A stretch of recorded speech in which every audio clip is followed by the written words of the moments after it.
Hello friend, good morning. नै जोंहानि नेपालनि आयं सानैया माने सासे बिनानाव आलासि जानो थांनो नागिरदों आरोना। Hello Banjay. भिडिअ'आ एसे क्वालिटिया खम जाबाय आरोना ओमफ्राय नोंथांमोना थेवबो नायगोन होननानै आसा थाबाय माने दा सासे जोंहानि आनैनाव लिंहरदों नालाय माने गोजाननिफ्राय फैदों नालाय बेखायनो लिंहरबाय आरोना माने गोजाननिफ्राय फैनायफोरखौ बयबो नायनो लुगैयो गोबावजों खनसे नुनायखौ बयबो माने आं गोबां भिडिअ बानायनायखौमोन ओमफ्राय आङो माखासेखौ आं माने भिडिअ लानो हायासै माने आंनाबो खामानि दंमोन नालाय बे समाव ओमफ्राय भिडिअ लानो हायासै आरो आं जोंनि नेपालि Banjay मेरो छोरा नै बे जोंनि आयं थांनोसै Banjay छोरा मेरो दे बर'नि रायलायदो बर'नि रायलायदो आंनि बियायं बे आं बिमायं थांफानायदोंमोन आं लांफादोंमोन आंखौहाय जों जेरै बर' रायज्लायो एखे सेम रायज्लायो आरोना सुर थुर गासैबो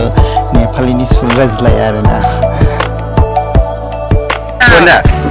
दाबो मोजां जाला बे लामाया मोजां जाला थांजायो बे मास मोनसे मोननैजों मोजां जानो हागौथ' नोंथांमोना खोनाखाबाय आरोना बर' रायज्लायनायखौ माने नोंथांमोना माने नेपालनि नङासो सानगोन आरोना माने रायज्लायनायखौ माने खोनानानैहाय सोरबा सोरबा रायज्लायनाय बेलायाव माने सोरबा माबा माबि बुङो नालाय आखायनो आं बुंबाय आरोना माने रायज्लायनाय एथ'ग्रा माने रोङा नङा माने रोङो गासिखौबो रोंजोबगौ माने जों जेरै दा आं रायज्लायदों बेबायदि रायज्लायो आरो भिडिअ'आ ना माने बे लामासिम दोनफैनायसिमाव आरोना माने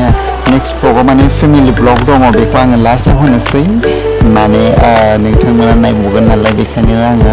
लास्टआव होनोसै आरोना माने ब्लग भिडिअ'खौ जायफ्रा माने नेपालनि ब्लग भिडिअ नायनो गोसो माने नोंथांमोना कमेन्ट खालाम आरो आं थाङाबाबो माने आङो जों नेपालनिफ्राय आङो ब्लग भिडिअ'खौ बिहरनानै माने ब्लग बानायगोन आरो माने ब्लग बिहरगोन बिसोरनिफ्राय ओमफ्राय नोंथांमोना कमेन्ट खालाम आरोना ओमफ्राय आङो लाबोनो नाजागोन ट्राइ खालामगोन आरो थेंक इउ स' माच आंनि भिडिअ'खौ जोबजासिम नायनायनि थाखाय बिसि प्रडाक्ट्सनिफ्राय आरो मोजां मोनोबा साबस्क्राइब खालामनानै लाबानो जाबाय थेंक इउ